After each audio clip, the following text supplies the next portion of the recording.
you said the JFK Library was wrong. We were talking about, JFK is we don't do things because they're easy here. We do things because they're hard, because they're important for the world.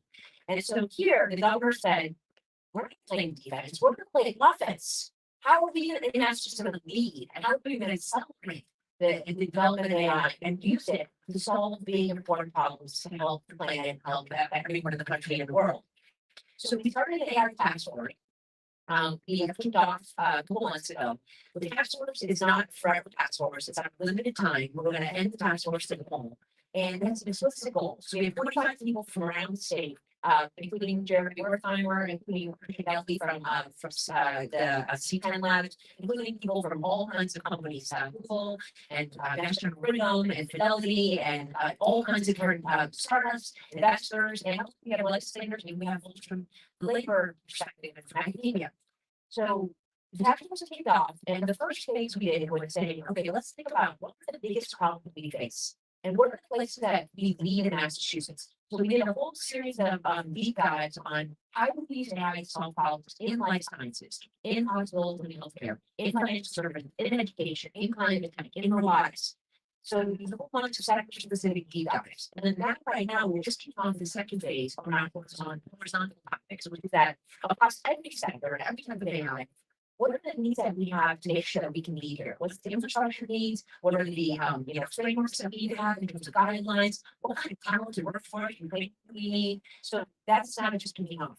At the end of the session, this AI task force work, we are going to be presenting to the governor specific actionable recommendations. This is not some exercise to check the box. This is not some academic paper what is on a shelf. These are going to be specific recommendations, and we have money. So we proposed in our economic development bill $100 million just for AI for all of these ideas. And on top of that, we proposed $1 billion for life sciences and healthcare. A lot of that should probably go to AI in those areas, and another $1 billion for climate tech. And a lot of that should probably go to AI related projects. So we're going to have a pool of money when the legislature passes this bill. And we're going to need these recommendations to figure out how we can best deploy the money. So if you want ideas, please let us know. And most of all, for all the startups who are here, stay here in Massachusetts. We want to help lead and succeed. And I'm confident there's going to be a next generation of Googles, of Facebooks, of Microsofts coming out of this revolution. This is early days. We're in 1995 on the internet. We want you to start here and stay here and scale here and become global leaders. And we want to do everything we can to support you here in the state. Gabby from my team's here. And Gabby, I never pleased to either, but Gabby's here. We should find her. And I think it's last night, I'll say it again. We are a team here in Massachusetts. We work across the public and private sector. And in the public sector, my job, I'm a business person. I'm used to being, focused on, but not even focused on the customer, what they need, and how to serve them. Well, not in the government, but I still have a customer. But the part of the public that I serve and that Gary serves is all of you. You are my customer. You are our customer. If we help you succeed, we will be wildly successful as a state. And so I say to the governor all the time, if I'm starting these awesome startups that are using AI for heart disease and AI for life sciences and AI for virtual reality, I don't think any of you wake up every morning and say, oh, you know what, today I'm going to think about how to help Massachusetts. If you're doing that, you should not get started. That's not it. You're working every day saying, I'm trying to go better product market fit. How can I figure out how to scale my customers? How can I get the best talent? That's your job is to focus on your business. My job is to serve you and make sure that the best thing for your business is to be here in our state and to partner and support you. So let us know what you need. Stay in our state, be on to Massachusetts, and let's help you go kick ass and do great things. So very, very grateful for all of you. I don't want to swear, so I apologize. But I'm excited to tell you. What I have is I was a big angel investor before taking the job. Now with the job that I can, angel investor before there's a conflict. But everyone who's here who's an angel investor, you should invest in Dartmouth. These are going to play out one. So anyway, stay 12 so much. You are proud that we have someone with this kind of background, with this kind of passion, with this kind of experience to be leading in the role that Secretary Benoit Hours. It's very clear that you have the convergence of experiences and passion. She's the right person at the right time. And MIT was founded as a reaction to the Industrial Revolution, and you look how that worked out. there is an AI revolution going on, and we need leaders. And there are a lot of opportunities and a lot of challenges. And we're building this dance floor, this platform to do that. Now, Vaughn spoke at the last summit. She spoke at this one, and if she speaks at the one in Davos, she gets a she impact. So Just for that. that's executive. So to new bar, who just gave them received our tuition advice. He used the term imagination in action. He played with hostile. He said, we need imagination in action. He didn't call me ahead of time and say he was going to use it. I actually wrote I read a fourth column and I wrote about what he had to say. What do you think of this idea about imagination in action? Does that resonate with the things that you're thinking about and you think the state needs? 100% yes. And actually, so I my job, I use the boss honesty. And I always enjoy the meetings. I learn a lot. Probably New Bar might be, don't tell everybody else, he might be one of my favorite days that I've had. New Bar is an incredible human and way too big to start. Incredible life story. How he came to this country, studied MIT, and then what he's done with Flagship and it's spawning all these companies like Moderna and everything else. And so one of my so he and I talked about his reflections on Massachusetts, and I thought my list to a speech that I haven't yet. But imagination action happens. We talked about how in our state we're not here to make a big buck. We don't, we don't have investors, we don't have startups who are trying to just like do something incrementally and flip something and make a couple bucks. He said what we're really good at is working on things that are super complicated and super hard and take a long time. Like carrying the seats, like fighting climate change, like figuring out AI. And he said that we are also not just theoretical people, we are doers. So we like to figure out all the science and the, all the brilliance of that, and then figure out how do you apply it to problems and bring it to life and save people's lives and help people live better lives. The other thing he and I talked about a lot was that the biggest advantage we have in Massachusetts is that we can be the constant startup. Because we have 500,000 of the best and brightest, talented brains coming to our state every year to study.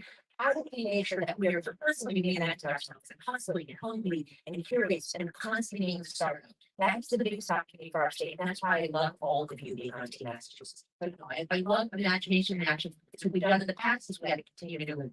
Agreed. Yvonne Howe, ladies and gentlemen, I just want to point out, you never know who's in the room. 7-year chair of the Boston Public Library, Priscilla. All right, we're gonna go back, everybody, and we're gonna point at the end of the Smithsonian. Let's do the end. Raise your hand. Okay. Captain Taylor, please come forward. Captain Taylor is a phenomenal photographer. Now, I played lacrosse in high school, and I took the Allen kids, who's now the head of Allen Company, and they do this exclusive thing in Sun Valley where they get media moguls like Murdoch and so on, and they take photos of them. And if you look at Vanity Fair, one issue a year, you open it up, you see all these media moguls. I went to Catherine and I said, I want the best photographer to celebrate our startups and our principal investigators that are presenting today. She's also done this for all our other summits. The station's out there. For the startups yesterday, we have a list of who got photographed. If you didn't get photographed, please go up there. And then we have a list of all the PIs. It's not like Magna PI. That was okay. So I want to thank Catherine. We see Clayton and his team are videoing. We see the photography as important. I also want to, Saran, are you here? Saran is filming a sizzle reel to celebrate the day, and he's going to interview a few of you. All right, let's get our last few startups. And Yvonne, I want you to get a photograph with Catherine right out there. And then can all those standing, let's fill any seats. It's right at 9. We're going everyone come sit down, fill in the seats. It's good for the camera shot too. All right, here, back to Davey. And he's a nuclear submarine ex-officer, who's a serial entrepreneur.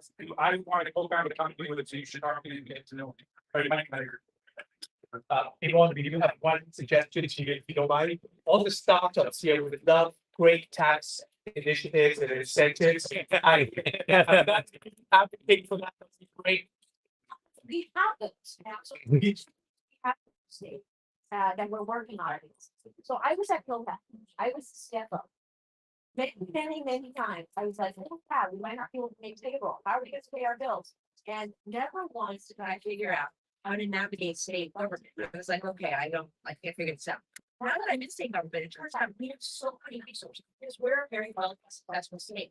We have so many tax incentive programs, research programs, workforce training programs, all kinds of health defined space programs.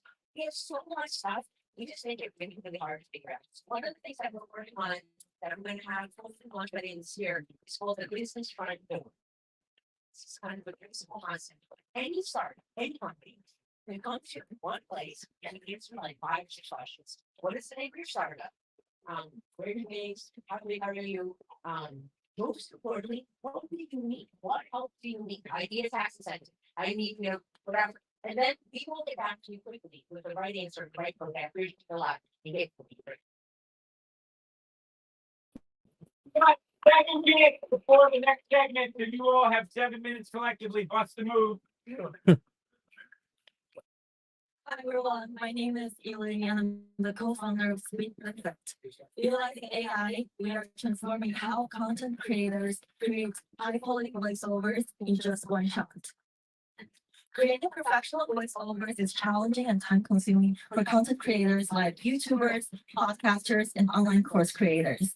It is inefficient to write down the polished script, record, and then correct mistakes.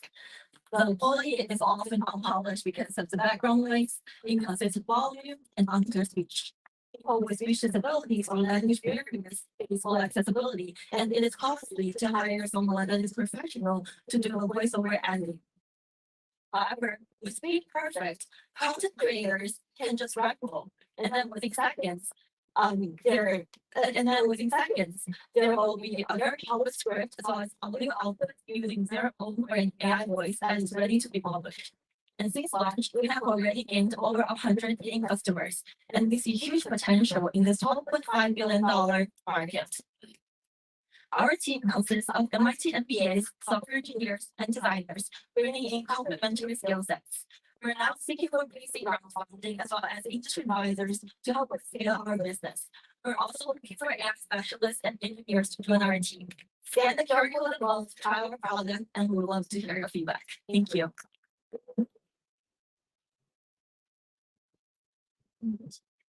So my name is Davos, I'm a professor here at MIT, right upstairs, and we are starting a new company that will transform the way that we understand knowledge. Right now, we are caught between a rock and a hard place. On one side, we have Google that basically says, you search anything, it says 300,000 results, found your point is 3 seconds. Here's the first 20 people block, and you're missing results. The other 300,000 might as well not be there. On the other hand, we have ChatGPT that basically said, no, here's one answer. Maybe it's true, maybe it's not, maybe I have hallucinated it. But you have no way to know what are the other answers. So what we are creating is a system that allows you to theoretically visualize information. If you have those 300,000 results, you can basically see them in a landscape of ideas. So we're providing cartography for ideas. We're allowing navigation search in a contextual way. You can then select the point that you're interested in, select space, and then ask questions about it in a chat way. So we believe this will transform the ability to visualize data directly, to turn text into a quantifiable, clusterable object, to create ontologies automatically, and to enable the search for information to enter a new phase. Right now, we have created data science where humans are left on the outside because we don't have maps to navigate that knowledge. So AI has an advantage in this new space that we have created. It's only by allowing cartography that we can bring humans back to the equation to visualize this information, search through it in a much more natural way, which we have evolved for millions of years. So we are mapping this AI from springtime to general learning.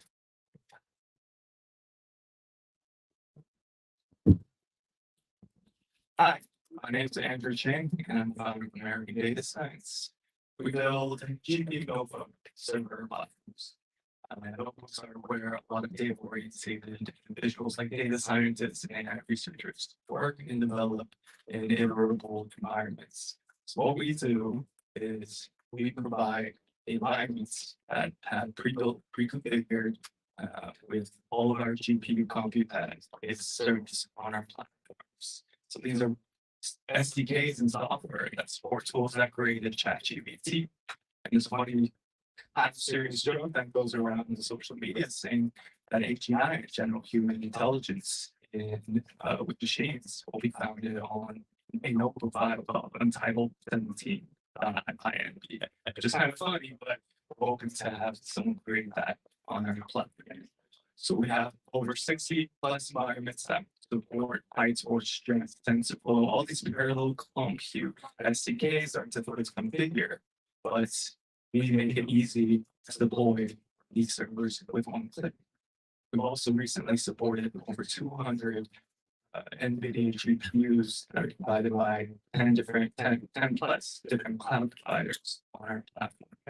And what's funny is you kind of generate this primordial soup of Bash terminal, a code compiler interpreter, and a file system with these notebook servers.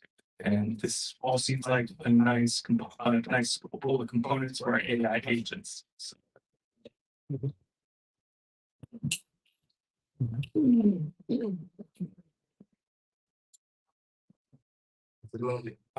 I'm Jim Dasa. I'm the CEO of Zavos. Zavos is an integrated platform for career entrepreneurship. When I asked my former colleague at DPM as how much soil engineering, I'm not a professor. Where I think we can find the engineers to power your companies. There's and I found that my it's I'm sorry. I want to add that sorry. There's this that you don't know about. You never heard about where you might find all your engineers to power your company. And those places, by the time you finish the next 2 years, you have at least 20 million company college students brand reading. My this year, last year, when I started we started this for private engineers, within 2 weeks, we get 50,000 body graduate looking for engineering job. Instead, we want of their 50% male, 50% women. Right now, we have the pipeline of about 60 million contract now we are certain.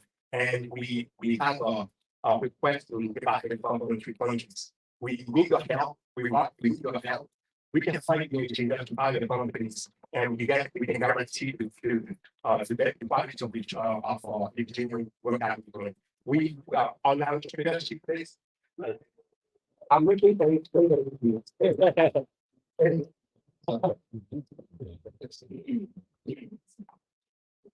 can I get my slides up? Okay, so this is MIT. We're building 32 right behind.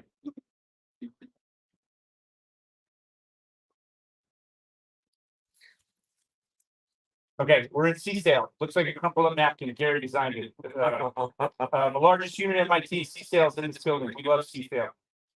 You just heard all these. I think over 55. A few people overslept, but close to 60. It's wise. Today, the second part of the program is all these speakers. If you're one of the speakers, stand up. I saw Andrew Lowe's right here. We're the speakers. Stand up. Oh, Andre, stand up, stand up, stand up. If you're one of the speakers, stand up. So these are remarkable people. All these talks, if they want, are going to go on Forbes. Forbes gets 55 million views a month. And they ain't seen nothing like the talks from MIT. It's mostly like shoving matches with politics or like economic stuff. I am so proud that we're going to bring this content to that unique world. Every speaker is going to get a photograph out there by Catherine Taylor. Answer low. If you meet someone here that you want to collaborate with, or you like Andre, any of you, bring them into a photo and get a group shot. That content is very important. At noon, all the startups that were down here, Startup Valley, everyone go meet as many startups as you can. I also want to point out that this guy, Andrew, William Barton Rogers, was in charge of surveying Virginia back in the 1850s. It was really frustrating. He couldn't find anyone to survey. The people weren't skilled to help him.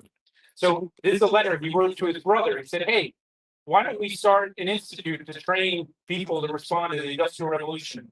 And at the time, Boston was filling in the Back Bay. He said, let's put the crown jewel institutions right in the Back Bay. And Governor Andrew Keesop gave the money to build this building. This is the first MIT campus. William Barton Rogers was the founder. And these were the first 6 courses. They actually flipped 1 and 2 more recently, but it was to produce people. They weren't doing research then to react to the moment. And these were some of those people. Women were also included. And one of the professors was teaching acoustics, and this guy, this Alexander Graham Bell, came and he wasn't technical, but he hung out with technical people at MIT, and that's to get the patent for the telephone. Now, MIT was in downtown Boston, but it was losing. It was too many Charlies were making too much noise, and people said, "Where should we go?" Someone had the idea of building an island in the Charles River. This is true, and put it in MIT. That didn't happen. And Chicago alumni at MIT said, "No, come out to. You could be MIT in Chicago." It never happened, as you all know. MIT got built, and it was 22 buildings. And Eastman Kodak, that Bill Gates of his era, gave $2.5 million anonymously to build the buildings, and all the different disciplines were connected. And I think that's one of the really secret things to MIT. And today, you as an audience connect with these speakers and bump and connect. And the street out here is similar to the Infinite Corridor at MIT. And when this building was dedicated in 1960, it was a big deal. And MIT folks are awesome. They celebrated that new building by getting 1,500 people in Symphony Hall and all on a telephone. And they got clubs all around the world. This is the first Zoom call before Zoom. And I say all this because the Industrial Revolution was one revolution. Right now, we're in an AI revolution. And this imagination action teamed up with the great Daniela Rus, we want to create that platform, kind of like what it was 150 years ago. I want to tell 2 quick thoughts. This was a hockey puck type device that the British created. They didn't know what to do with it. They brought it here. This became the Rad Lab. There's Vandermeer Bush. This was instrumental. They built Building 20, which we're on. That was a key technology that not only set precedent for research at MIT for the next 75 years, but also helped in a big way for World War II. The space race to make sure we didn't miss the moon. Charles Stark Draper, as in Tony Stark was inspired by this guy, created telemetry to make sure we didn't miss the moon for the space race. A guy named Bob Metcalf, who is part of Daniela's team now, he said, let's connect computers. Minsky, was on this campus. That's my son. He's now turning 21 tomorrow.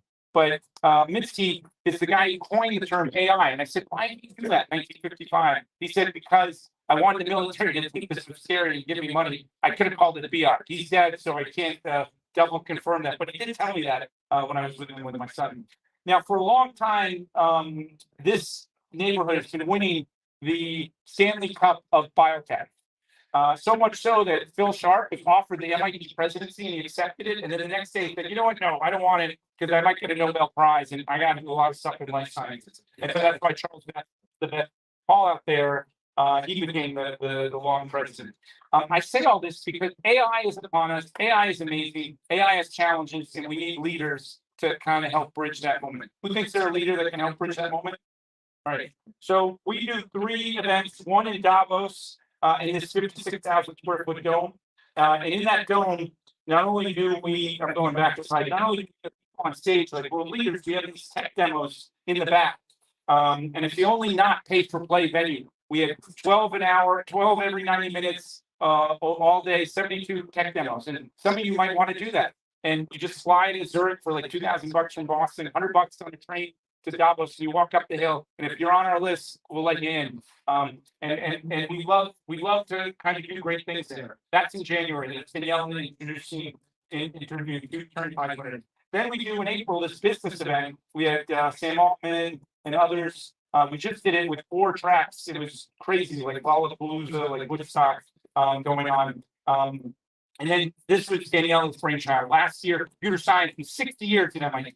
And she said, let's get 60 of the best principal investigators on her team. And let's get them all to give talks. And let's put it all on Forbes. And we did. And her talk got 150,000 views immediately. And we're going to do that again. And a lot of interesting people showed up for those events. And here are the startups from last year. Now, I wanted to point out that this bridge was controversial in 1793. At Harvard, the brain trust said, we can't have that bridge because it's going to corrupt our students. It's kind of funny to read this. This is the bridge to Charles River Bridge.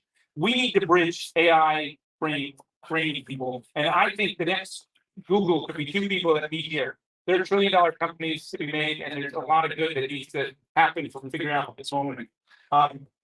Who can tell which is the real Daniela Rus? Okay, Daniela Rus was awesome. When Mitski passed away, she was one of the keynote. This is a photograph of his living room.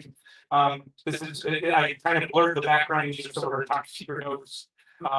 She greets her students in this building in addition to being a world-class leader and doing lots of business. She has friends. This is her counterpart at Harvard. Here she's interviewing in this room with the president of Microsoft. Here I am with her in big blended with the head of Tony, the MIT of Germany. She's amazing. I'd like to welcome Daniela Rus to welcome you all. This event has the DNA of this event based on provision. Ladies and gentlemen, the Daniela Rus. Hello, I just want to welcome you to CSail Imagination in Action. This is our second event which is aligned with our anniversary. Last year was our 60th anniversary. This year I spent to just 61 talks over is that a bit much. And so but we actually did give 61 talks as a combination of technical talks, which you will hear throughout the day today, and the startup presentations that were between 7 and 9 this morning. So CSail started in 1963. And the big dream back then was for two people to use the same computer at the same time. That is the CS part of our name, computer science. And so to me, it's absolutely extraordinary that in 61 short years, we have gone from thinking about two people using computers that were as big as this room to a world where everyone computes. Really, we have completely democratized computing. Now, in parallel with the dream of building a time-sharing computer in the 1960s, we also had the dream of building intelligent machines. And this started with Marvin Minsky and his friends who in 1956 gathered together at Dartmouth College to think deeply about what a world with more capable machines might look like, and what might be the most important next academic field of study. And so they spent a month hiking and having wonderful meals and no doubt drinking good wine. And when they came out of the woods, they essentially told the world that they had coined a new academic field of study called artificial intelligence, which was about the science and engineering of making machines with human-like characteristics in how they move in the world, how they play games, how they see the world, even how they learn. And so this community, CSail, has been on a path to make a transformational, to build transformational outcomes for AI and for computer science ever since. Did you know that the first picture of the Ethernet was drawn right here at CSail by Bob Metcalf before he graduated and started his company? Also, the first computer vision system, the first voice system, the first language translation systems, the first speech system, the first electronic kiosk.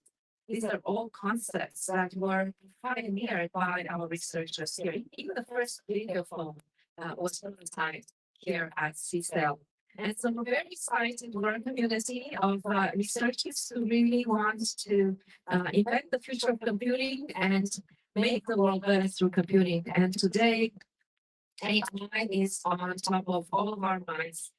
And we are so focused on thinking about how to make AI systems better, how to make them more capable, how to make them do more for us. And you will hear from a number of our researchers about all that today. So welcome. Have a great day. Make some friends, and I hope you enjoy getting immersed in our program today. So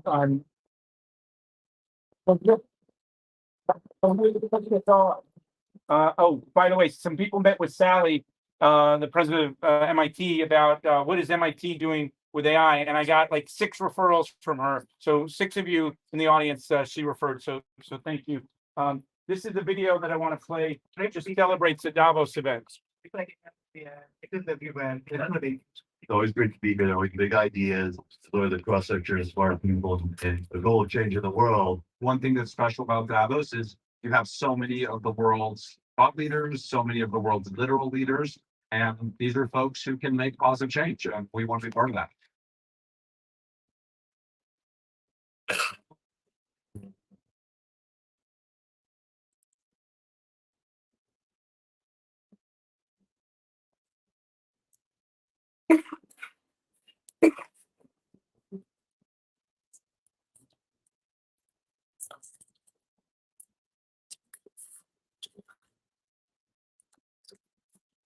We want to see AI not just chatting with us, but we want to see AI building new types of medical diagnosis systems, building sustainable mobility systems for our world so that we can advance our cities and our futures. We have seen misinformation campaigns spread through different media. And I think we have not seen a change in the business model of these platforms, which is sort of micro-targeting different types of people based on categories that are created via massive amounts of surveillance data. What you need is a radical change to the surveillance business model that is right now at the heart of the tech industry. It was almost the heartbeat of Davos, of the World Economic Forum. It was a place where the great minds came together.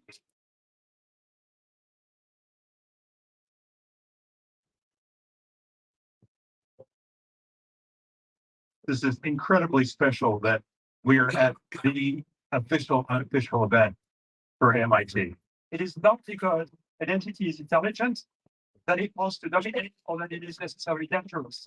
It can solve problems, you can set the goals for it, and you will fulfill those goals. And the idea that somehow the system is going to come up with, its own goals and take over humanity is just preposterous. The US intelligence community is now going to identify when they see campaigns using these deep fakes. And it shows both how significant the concerns are for the integrity of our democracy, but it also means that people like journalists, academics, civil society leaders do not have the same kind of information. And so I think we need to also make sure that more people are empowered to push back. I feel that tech was working, but individual people further back we need more. I know my AI is worth the facts. We have to have the data infrastructures for that.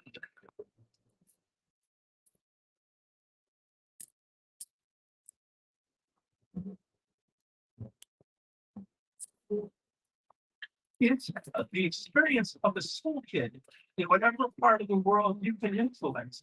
This has been improved by AI, by all these technologies since last year.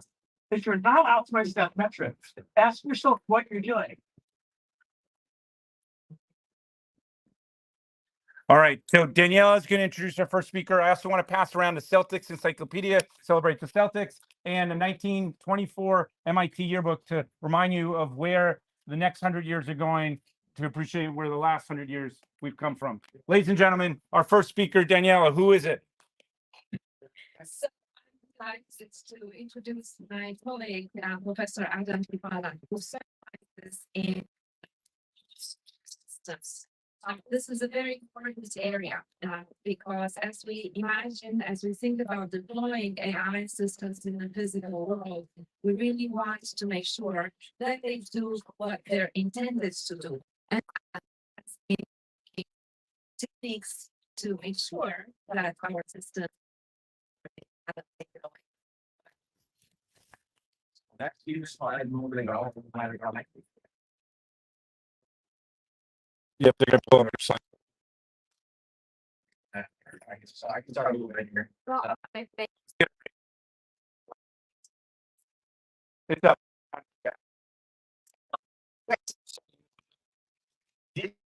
Most people, when they hear the word AI, they think about machine learning or statistical methods in general. But of course, there's an older creative.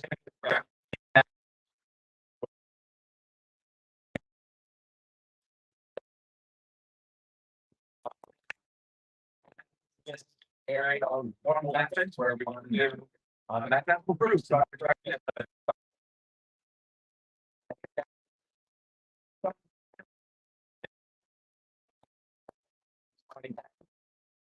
where actually there's quite a lot going on already, but a lot of people think of it as kind of and also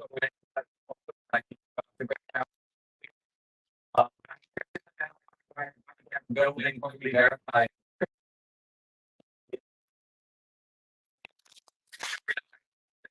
nice computers today in web browser.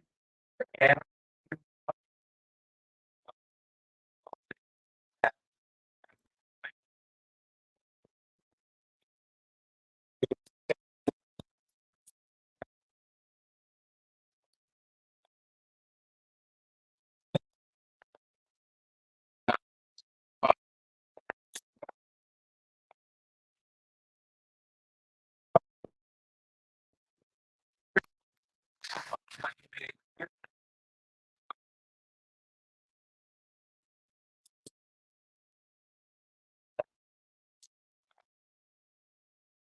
and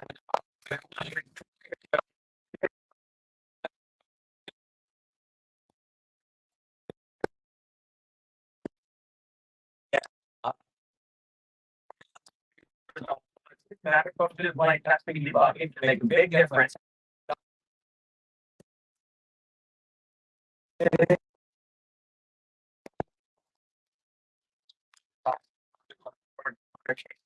And so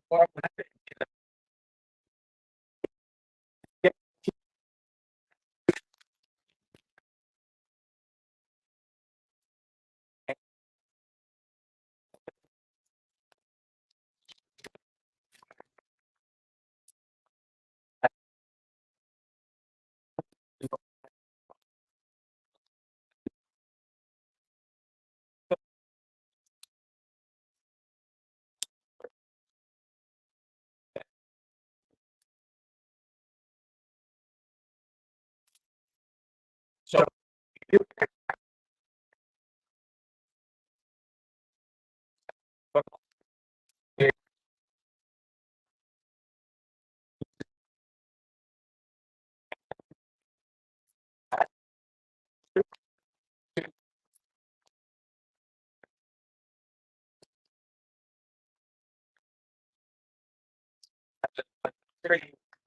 imperfect process we have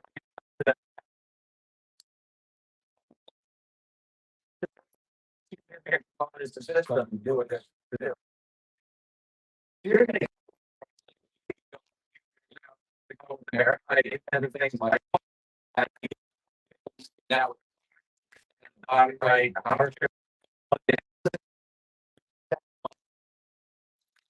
requests from the network asking you to do clean up.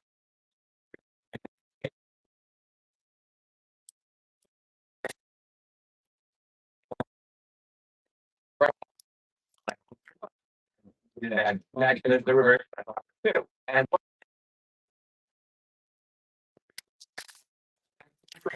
by an algorithm that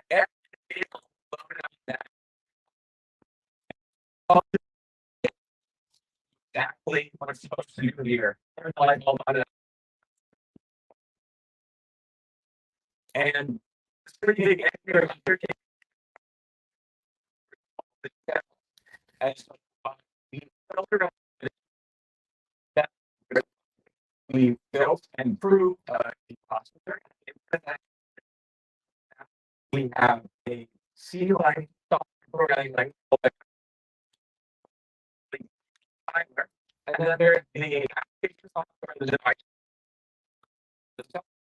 Then these separate there are interesting questions that come up in that kind of effort.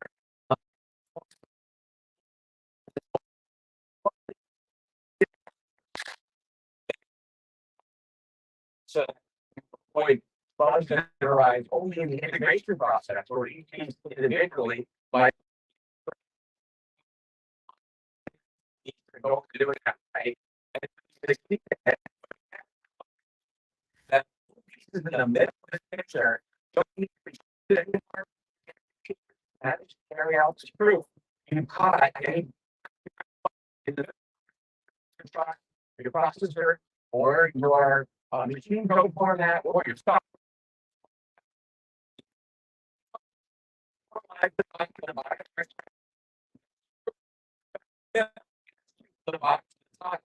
That there can't be any bug.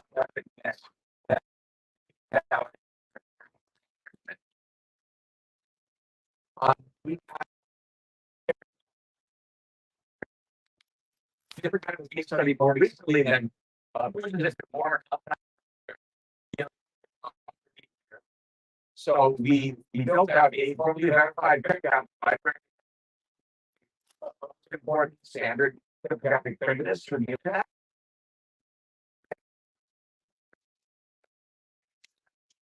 You will like a garage and as like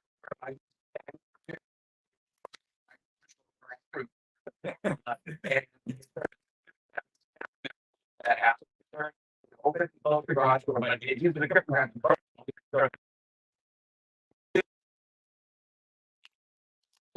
We don't stop further, know that makes them prove it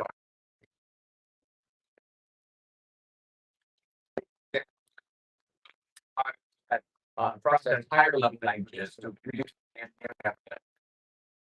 then speech and get plugged together. It's one group that says one named code in the so this implement exactly like this protocol. And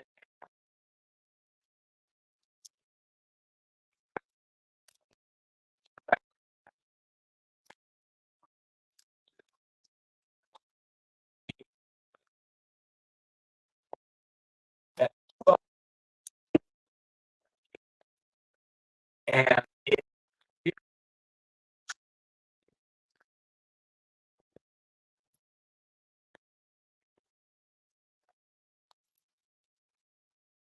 that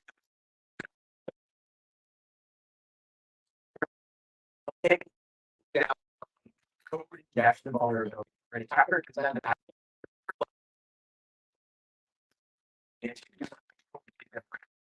if you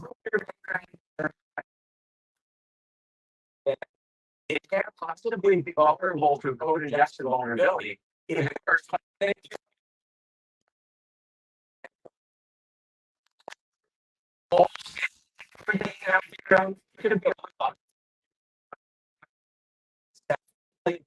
defended against the most common and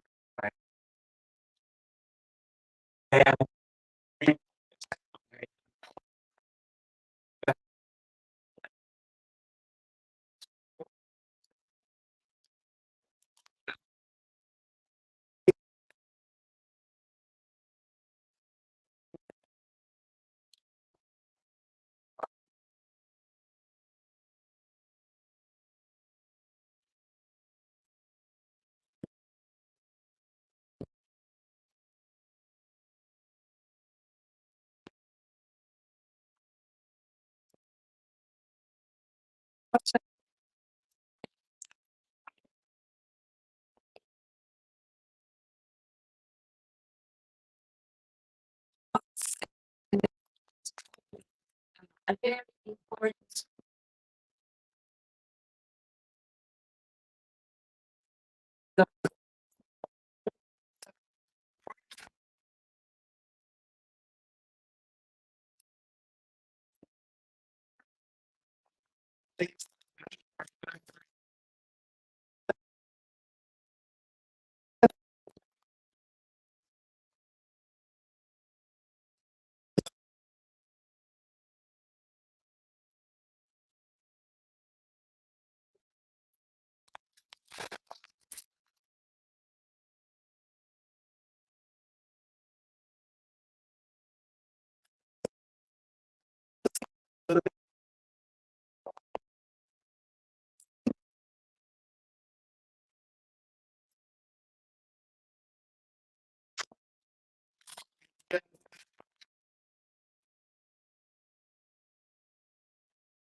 Over that.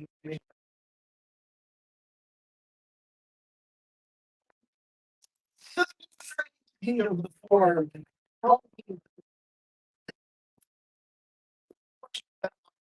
Further on less seamless.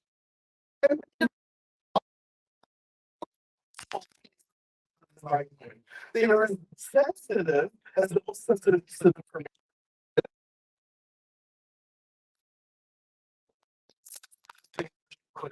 Because anybody or anyone without ever knowing and saying, hey, whatever someone say this particular incorrect piece of information. I think that's there are very simple methods that people try. There are no very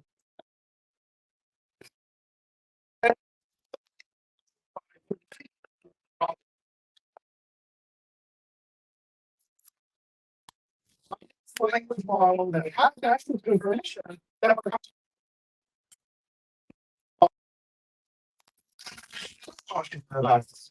so the solution is that we're see the information that users should have access to. And definitely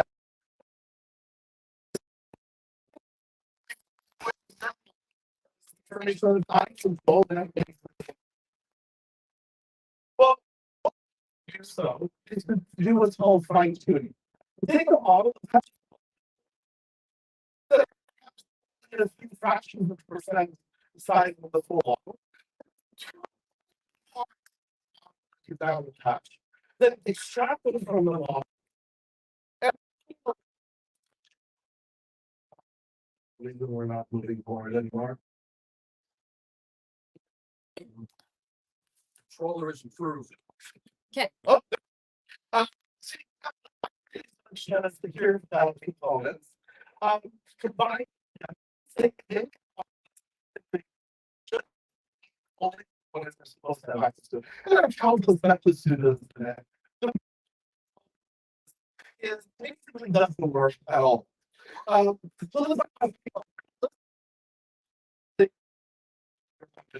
and people have access to certain databases. Well, in terms of the database, like after the discovery proves today that the US government has the database covered, etc. That on its own is,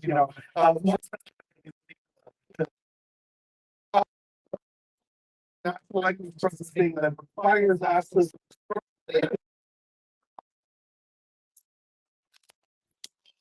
Startups today is quite popular.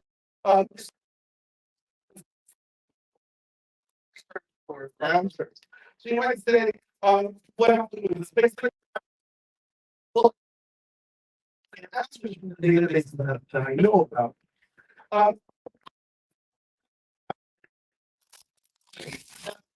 Different components of networks, or even different networks that security applications. And that's because they're tuned for all the trained networks to apply skills like trust. And it turns out that security applications just have a different structure than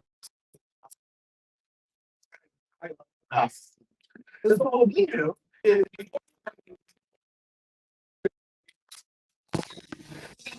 specific operators that allow you to combine together 100% of the performance of the original model. To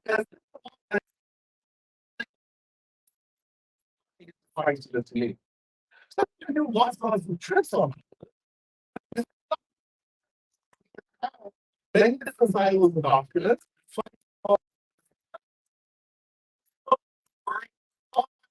Particular users should have.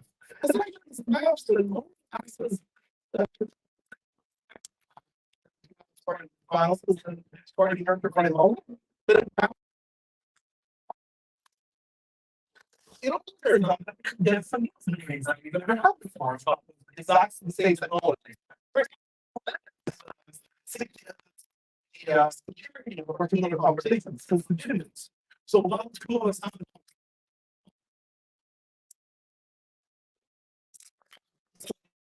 I'll talk about right now, but then I would have certain applications on.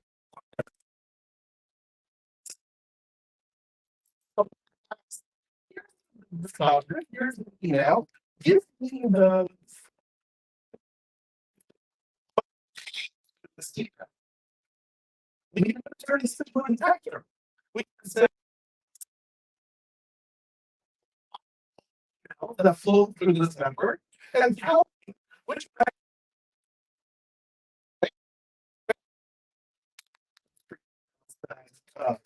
we're going to have to do is patient data.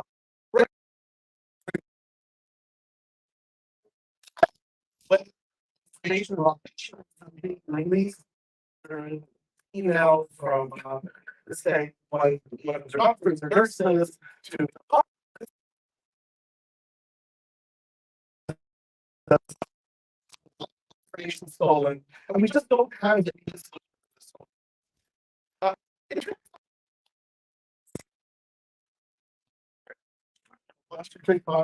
Perspective. For example, if all you have to do is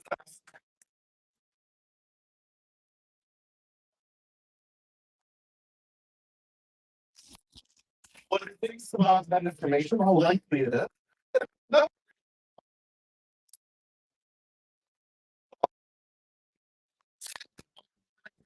Small system information.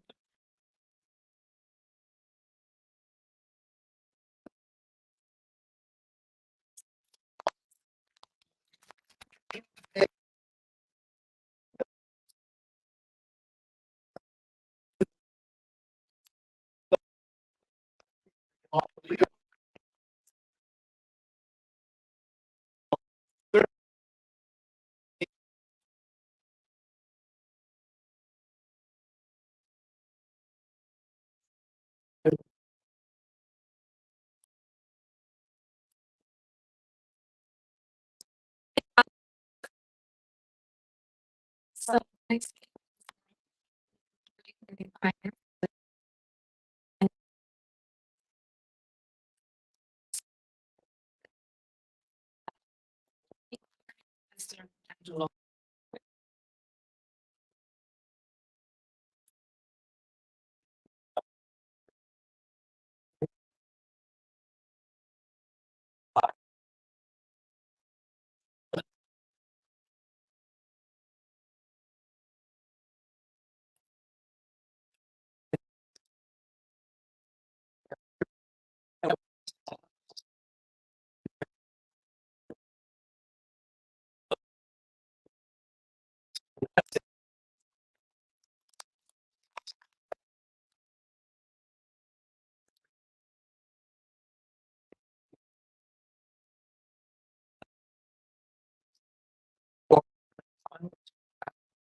Each one of these diseases has an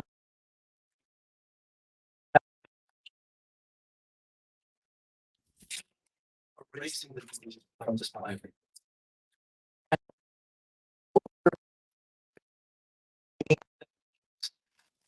Stage clinical trials that are doing the same thing.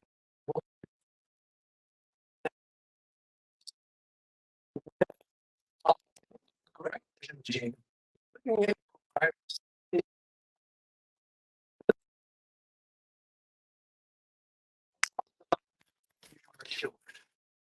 So stay tuned. The next coming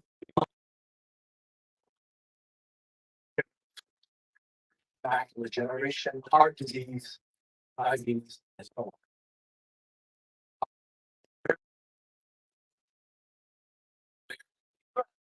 The doctors didn't understand the tree.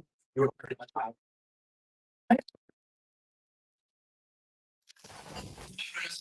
Genomics, epigenomics, transcriptomics, proteomics, all of these different in some populations based on their genetic sequences and treat the disease. in a new age of divide and conquer, the age of children. Last news is there is one omics that's been a bottleneck to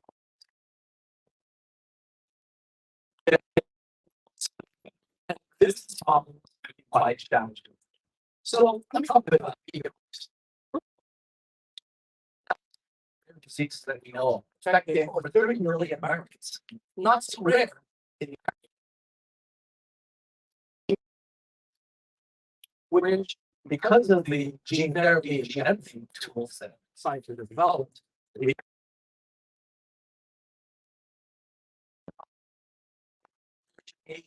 higher prices you can charge, lower development costs, higher success, all that can generate many therapies of cures while at the same time. So between 300 million and 10 to 20 rare disease development programs are. Now, there's one very important financial property, and that is lack of.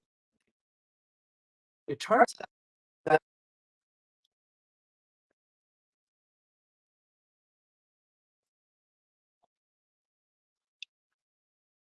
it's actually a different one. And as a result,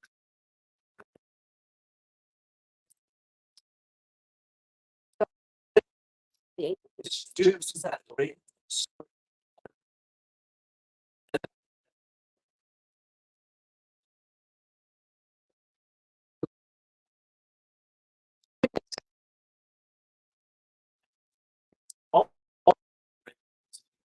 These are diseases, and there's so few people around the world.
Expect chart.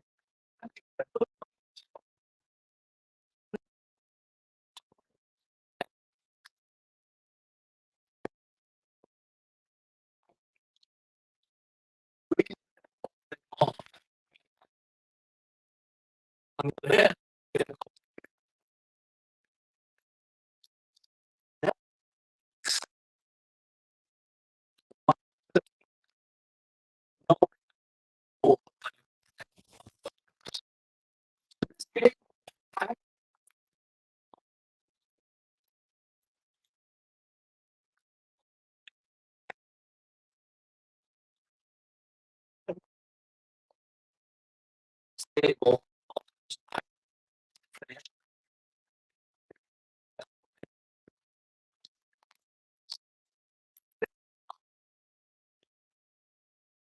And what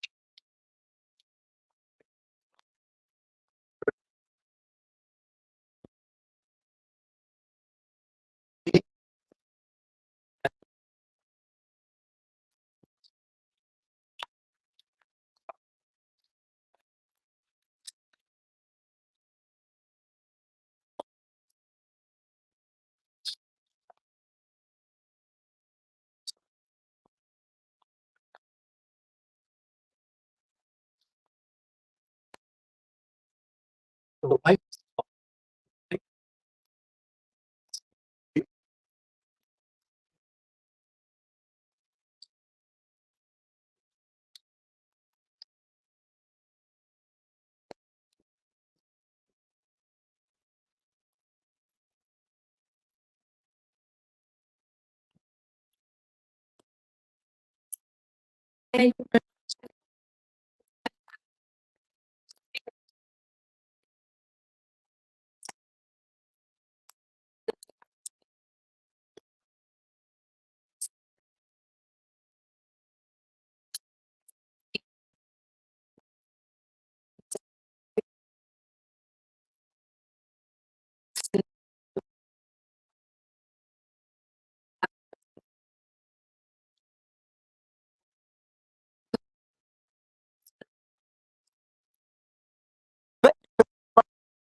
start and in a way, having 34% of your code. Then to no. With and a million sounds, right? The one that's producing a million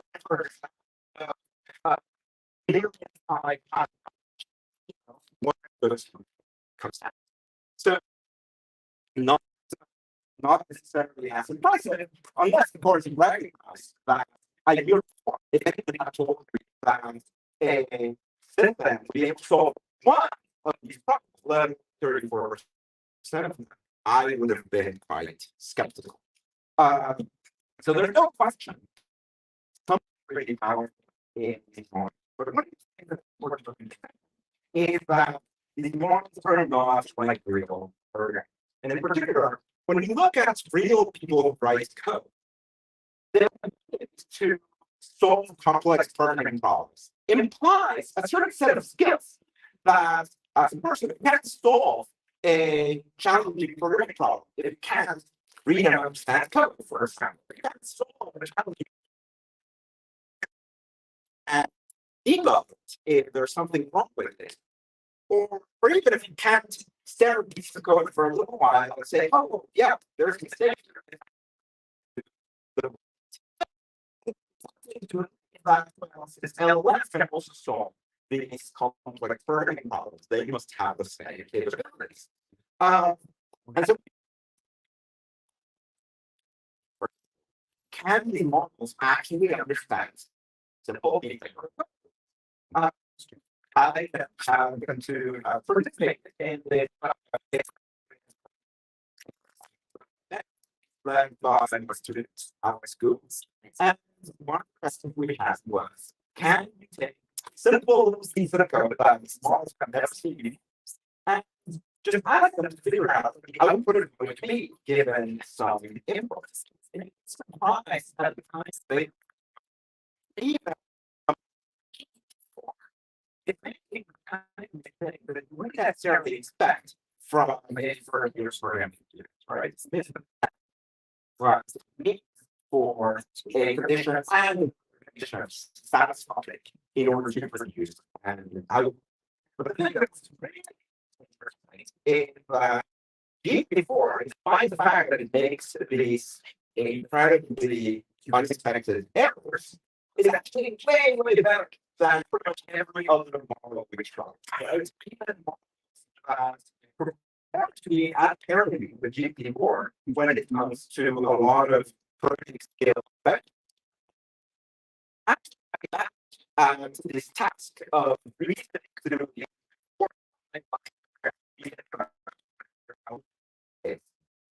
similarly with the question of AI debug code, we've seen a lot of anecdotal evidence of people saying, well, yeah, I produced the wrong code, but then I go and I tell them, hey, this code was wrong, it failed this test, and the system comes back and fixes it, right? Lastly, we can do it. The models should be able to do it too. But when you look at the question, first to ask, how do we know it's actually debugging the code or that it's actually good? So maybe baseline errors is what happens to just ask the model for instructions to generate another solution. Maybe you just roll the die, but the wrong answer. Then you roll the die again and get the right answer the next time. Right. And so we actually explored this in some detail at a very high level. What we found was, for example, for GPT 3.5, this is especially where I was ChatGPT. If you look at these normalized by how much it costs to actually draw the samples, turns out that to just roll the dice again and see if it gets something that works. With GPT-4, you see a little bit of an improvement, but we're talking about 22%.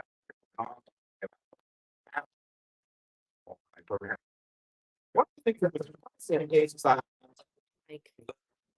it seems to be the ability of the model to recognize where the problem is, right? In fact, we use a more powerful to recognize what the problem is. And actually perform better compared to the base.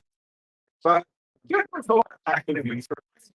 If instead of having a market, tell what's wrong with the code. You have a service there, so and tell them what's wrong with the code. It's not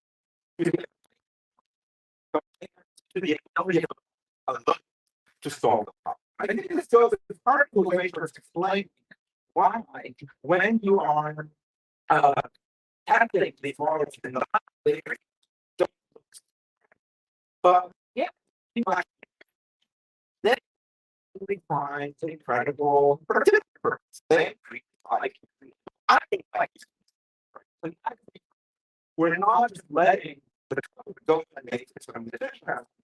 Where you can ask for an expert who can actually reach the code and can actually work with.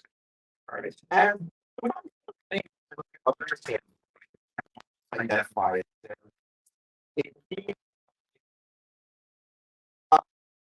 Sometimes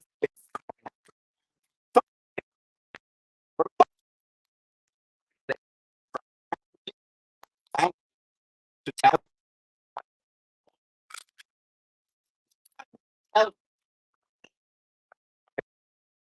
but it turns it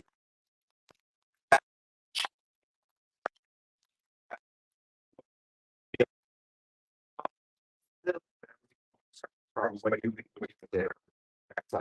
And so the last thing here is language models are really different from human programming. Now, that doesn't mean that we're not going to see dramatic productivity improvements, right? But what the right code and any other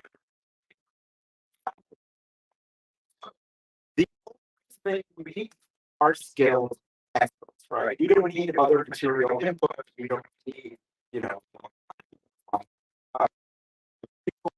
so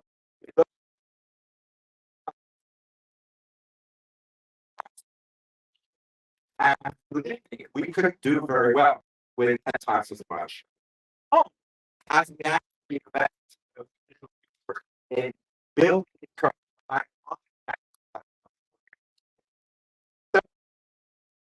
thank you very much and enjoy the rest of your day.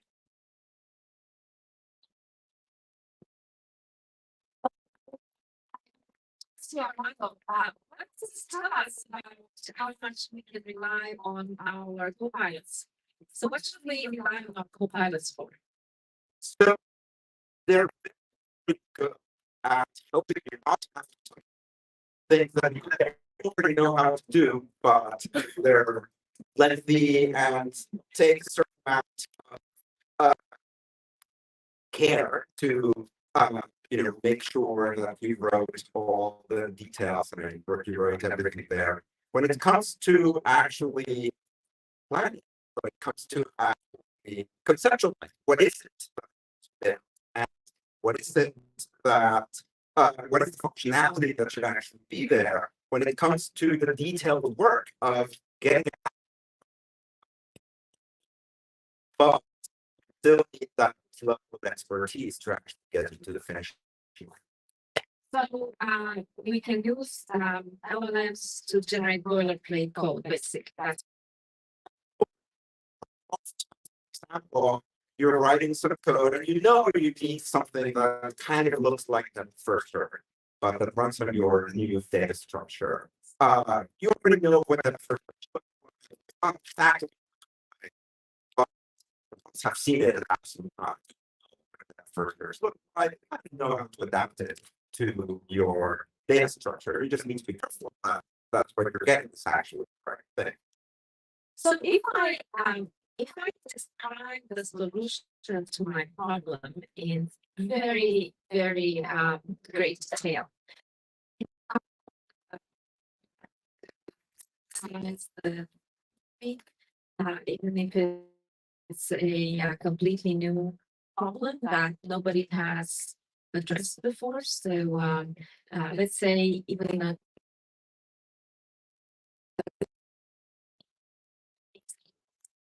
code base. Sometimes it's once you have a lot of information there, it's a much easier problem. It's a very different problem from the problem of having to figure out from scratch what the structure of code should be and what the algorithm should be to solve a problem. So it's much effective at those kind of attacks that figuring from scratch for. So one question at random. Let's suppose I'm a startup entrepreneur and I'm building a team. I need to put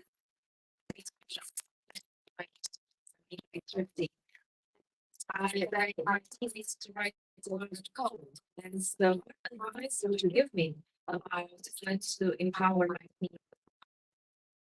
Very beginning, I think this right. So that's here. Thinking about this they can give productivity. But it's precisely this tool how to leverage that and how to there have been studies how perhaps change the behavior working with it. They tried they have writing code themselves that are maybe not that useful for a human being code that's help them actually give them the code. So the more experience I'm working with this, I think that would be a lot. But could this be too much reliance for the programmers? How can we empower them without over reliance, without the pitfall of making I rely too much on the AI? I think right now the tools are still at a stage where unless we have absolute quality control and absolutely no regard for